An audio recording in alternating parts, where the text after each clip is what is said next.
स्वस्ति नो बृहस्पतिर्ददातु। ॐ नमस्ते गणपतये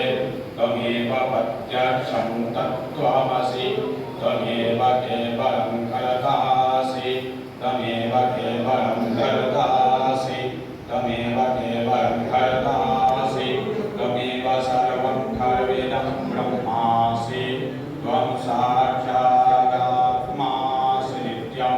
वेदं वास्मि सत्यं वास्मि अवत्वमाम् अवभक्तारम् अवस्फोतारम् अवधातारम् अवानसानवशिष्यम् अवपश्चात्तात् अवपुरस्तात् अवोत्तरात् अवदक्षिणात् अवच्छोद्वात् अवाधरात् सर्वतो मां पाहि पाहि समन्तात् त्वं वाङ्मय त्वं चिन्मयः त्वमानन्दमय त्वं ब्रह्ममयः त्वं सच्चिदानन्दादियोऽसि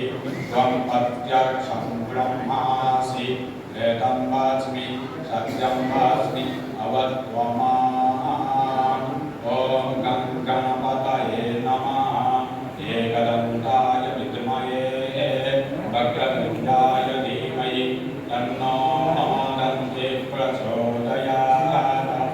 एकदन्तं चतुर्हस्तं आसमन्तु सदायिनं रदं च वरदं हस्ते बिभ्राणामसखध्वजं लक्तलम्बोदरं स्वरूपं कर्णकं लक्तवासजं लक्तगन्धानुलिप्ताङ्गं लक्तपुष्पैः सुभूषितं भक्तानुकम्पिनं देवं जगत्कारणमच्युतम् आविर्भूतं सशुद्ध्यासौ प्रकृते पुरुषात्परम् एवं ध्यायति यो नित्यं स योगी योगिनां वरः नमो भागवतये नमो गणपतये नमः प्रमदवतये नमस्ते अस्तु लम्बोदराय एकदन्ताय विघ्नविनाशिने शिवसुताय शिव